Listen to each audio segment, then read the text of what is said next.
What's up, everybody? I got a long video for you today, but I'm going to leave some shortcuts in the description, so check those out so that you can jump ahead to your relevant parts or refer back to them later if you need to. In this second episode of my Beginning EdgeRouter series, we are going to be talking about system config backups and restoration, but more importantly, we're going to talk about system updating. There's two different things to update. There's a difference between the system image and the system boot image. They're not the same thing, so we're going to see what's available on this router. We're going to get it updated, and I'll show you both the GUI and command line ways of going about that and why I prefer doing it by the command line. So stick around.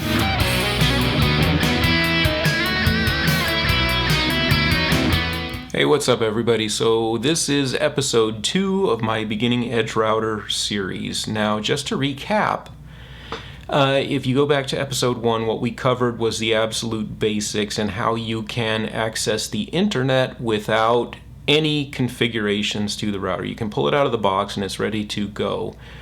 The way it works, and you can see it, I'm going to demonstrate on my router here that still has the default configuration on it.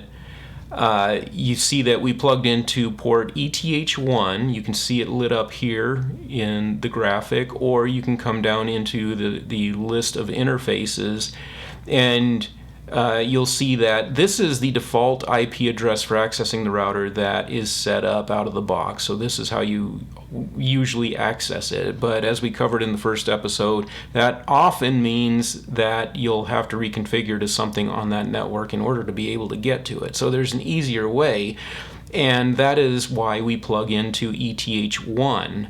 Is that it picks up a DHCP address. And so with that DHCP address, as long as you find out what that DHCP address is, and the way you do that is either you can go into putty and find that address, or you can go into your source of your DHCP and you can just look it up there and see what it was assigned, and then you can access the router that way. But the point of the video was to point out that you don't really need to do any reconfigurations on your router in order to get internet access or to get access to it.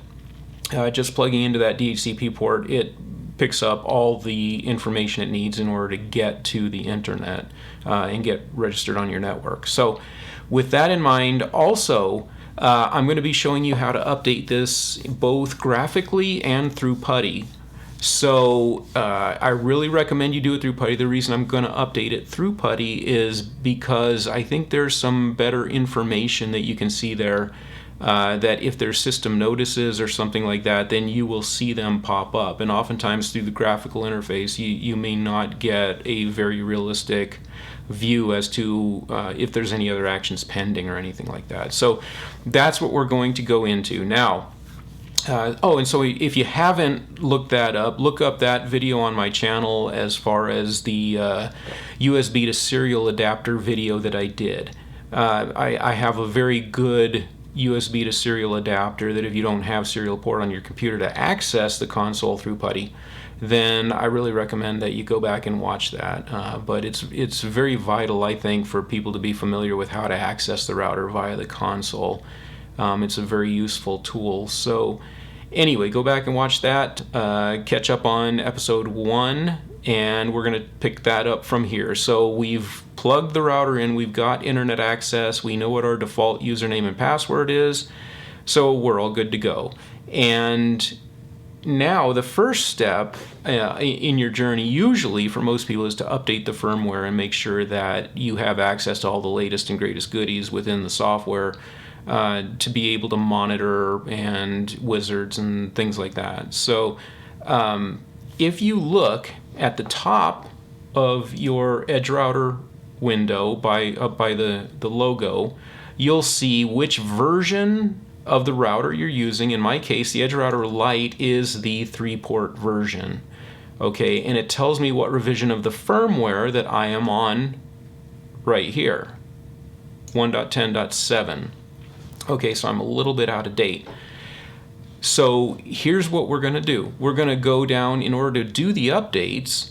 You say, well, how do I get updates? Where do I go? If you come down here to the system button at the bottom, it'll bring up all the settings for your actual system, and here's where you can statically assign your gateway address, NTP servers, that kind of stuff. There's a bunch of things that you can do in here. You can enable or disable remote access. You can set up telnet if you want to. You can join UNMS Cloud Console. This is usually free, but UBNT or Ubiquiti doesn't actually allow you to join UNMS unless you have like 10 devices for free. So that's something you may not be able to do yet, but we'll go through that in a future video. So there's all these system settings down here, and what we're focusing on is the configuration management. Okay, so along with that, if you want to back up your system config, it's as simple as clicking a button. Download, it'll tarball it, and you just download the whole file. It will grab all of your certificates. It'll grab your configuration. So you want to stay updated on that, so you can catalog that. And if you want to restore it to a previous configuration, you can do that by this button. Notice that you can also reboot the router from here if you need to. But what we're focusing on specifically now is this upgrade system image. Now, Ubiquiti has done something nice in here, and they have listed the URL of where you can go to download the updates for this. So if you want to do the update this way, you can, where you download the file and then you upload that file you downloaded into the system. That's not how I'm going to update the system today. I'm going to show you an even faster way, I think, and like I said, by doing this it'll give you better messages as to what's going on than you can get through the GUI. So with that in mind, keep in mind, ubnt.com/download is where the firmwares are at. So what I'm going to do is I'm going to jump in here, and we're going to go to ubnt.com/download, right? And something I want to point out, this is actually an old URL. Once I click on this, you'll notice it redirected me, that they shortened the URL even more to ui.com/download. So you can actually shorten that even further. The link that's in there, I guess, is an older domain name they're using. So now they're just using ui.com/download. And the old link still works. You'll be redirected to this one. So once you get here, here's all the firmwares and downloads for all their different product lines. Now in our case with the EdgeRouter, that is part of their Edge Max line. Okay, so I'm going to click on Edge Max. And you can see that of all the Edge Max devices, how many are here. So you just need to pick the one that is applicable to your particular router. So I'm going to click on EdgeRouter Lite, and it'll tell you that this particular firmware is the same whether you're dealing with the EdgeRouter Lite 3 port or the ERPOE 5 port. The 5 port is actually the most frequently used one that I have. I've got a bunch of the PoE 5s. Having that PoE function I find is very valuable, but I just use the EdgeRouter Lite for demonstrations and all. But so you can see that there are two current firmwares that you can download on this page. If you remember on our router, it was 1.10.7, and so now they're already up to 11. But in our case, we're going to go with the latest one, which is actually version 2 of the software. It's 2.0.8 and hotfix 1. This is the firmware that I am using on most of my devices. So we're just going to update to the latest and greatest and go for it. And so the way you do that is coming over here, click the download button, accept the terms. Now this is really cool. If you want to download the file, you can. Okay, you can download here. And like I said, that's one way. You get it onto your computer, and then from there in the GUI, you can just hit upload new firmware, and that'll get you there. But I'm not going to do it that way. In my case, I'm going to do it by this way. And so this is the actual URL for the download. So what I'm going to do is I'm going to say copy URL, and that automatically copies it to the clipboard. Okay, now I'm going to jump out of here. Okay, we're going to go into Putty, and again, going back to episode 1, our default login is Ubiquiti. Okay, and we're in.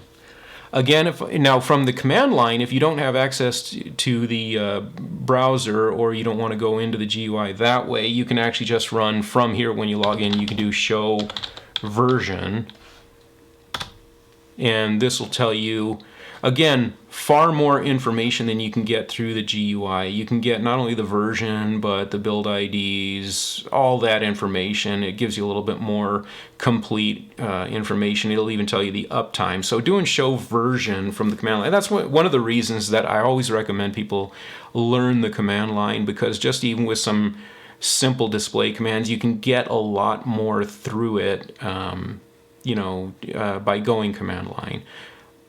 So anyway, from here, now to update this, what we're going to do it via the command line is we're going to do add system image, and then we're just going to paste our URL in there. And to paste it, if you're not familiar with Putty, just right-clicking once will automatically paste that line in here. Okay, now notice what happened here. It looks like it got a little garbled, but that's just because the Putty buffers are not set up correctly in order to display enough characters, so it kind of overwrites the other. But that's fine. Just whatever you see, when you do see this like little jumble, you've done it right, and don't bother trying to space or clear it out. This is typical if you haven't set up Putty or anything. Like, if you don't have the space available, it'll automatically just wrap the lines like this. So don't think that there's anything wrong going on there. And from there, I'm not going to type a space. I'm not going to try and clear anything else out. I'm just going to hit the enter key. It will ask me, am I sure that I want to replace this?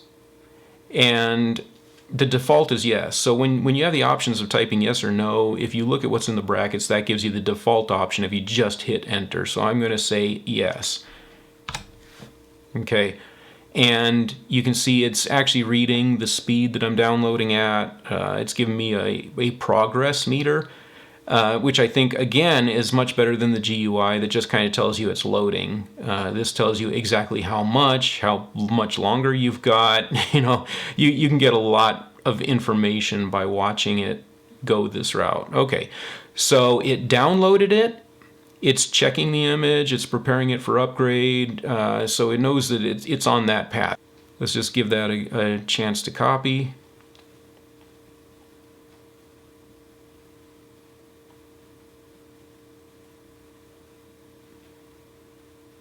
Sorry, I didn't have any music prepared for the dead air. Okay, it's done. Removing an old image, checking the upgrade again, copying it, finished, and it's done. The upgrade is now complete. However, I'm going to do this just to show you. When it says it completed, right now, if I do, again, show version, you'll see it's still the old version. Okay, the router's got to be rebooted after an upgrade in order to load that new version. Okay, it doesn't load it on the fly and just update it. So we do have to reboot it. In the GUI, there's a button. If you've done it that way, there's a button to reboot the router right there in the same window where we downloaded the config. So you can hit that button and that'll reboot the router. Or again, from the command line here, I'm just going to type reboot. And wants to make sure, I mean, if you're doing this on a live router, you're going to lose internet connection or whoever's connected to it. So just keep that in mind. So confirm, and it's in brackets, so you know that is what the default option is. All you have to do is just hit enter. Tells you it's going down. Okay, so it just finished, and it brings me back to the login. Now, this is very important. Don't just assume it's done. At this point, make sure to log back into it.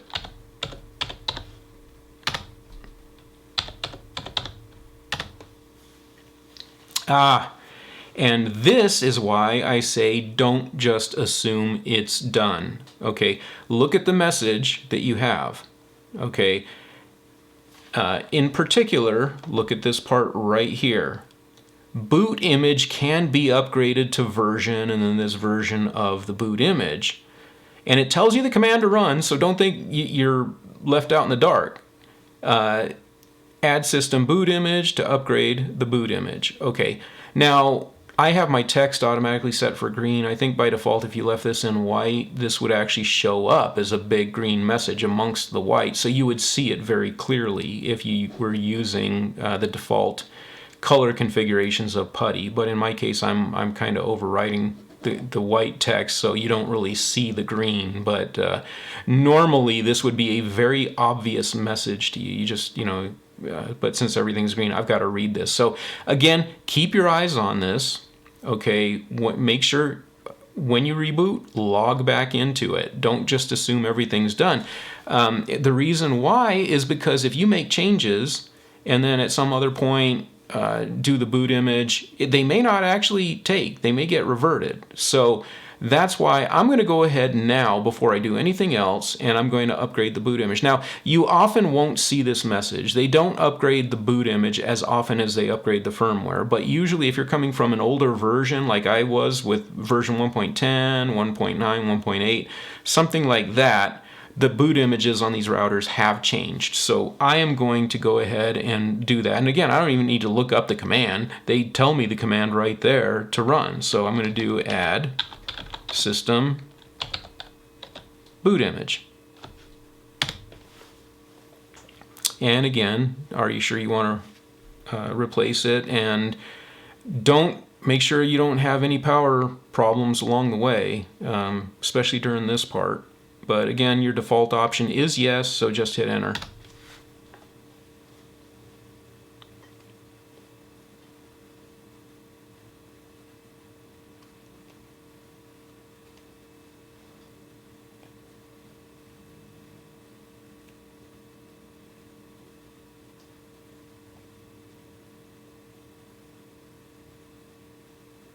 Okay, so that's completed. Once again, I'm going to say don't assume that it's completed. Whenever you upgrade firmware or images, it can't update the live one. Now here's the real big important reason why you want to go ahead and do another reboot is, again, if you make changes to something, they may revert when it does reboot and grab that new boot image. Okay, so again, don't assume that your update is done. Since I went ahead and upgraded the boot image, and that I got bit by this before, and then I finally realized what happened is I didn't reboot after, and so the changes that I had made previously had reverted, and so that's the reason why. So once again, we are going to reboot, and that's very important since I did upgrade the boot image. It will again ask me to confirm. And there we are. Okay, so now that we've rebooted and everything, we are going to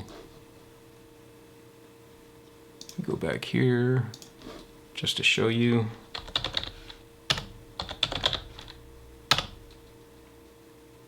Again, show version. And there we are. We are now back up onto version 2.0.8 hotfix 1. This is the absolute latest and greatest. And we've upgraded our boot image. And notice that after I logged in, it didn't give me any other messages about any other updates pending. Okay, so I know that this thing is completely up to date in all the firmwares in the boot image. So we're all good there. Okay, if you go back to here,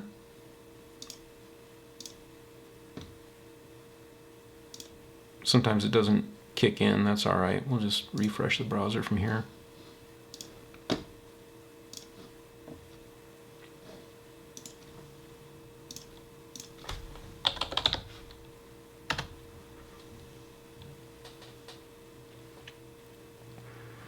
And you can see our GUI is now telling us that we are on the most recent version. And everything looks good. No problems at all. Looks like the upgrade was smooth. We may have inconvenienced our users that were using the router at the time, but we won't worry about that, getting our clean upgrade. So anyway, guys, that is how to upgrade, how to back up your configs, how to restore them. Again, that's all done from this magic little tab down here on System, and that's all done down in this section. So at this point, now that you've upgraded, you might want to download the config just to have a current backup of it in case anything changed there, anything like that. But yeah, that is it in a nutshell. So that, I know it was a long video, but it really wasn't that complicated. It's all because of the reboots that were involved there. But that's how you update your system, get it all up and running. If you ask me, it's a lot more painless than some systems that I have used in the corporate world. So anyway, guys, like and subscribe. I am going to have more network tutorials coming out, particularly based around the EdgeRouter line. We're going to get more in depth with this, but I hope this is helpful and helping you to get up and running, especially if you just don't know where to start. I'm trying to make these as simple as possible. So again, episode 1, how to access the router. Episode 2, how to update the router, back it up, that kind of stuff. All right. So anyway, I'll talk to you later.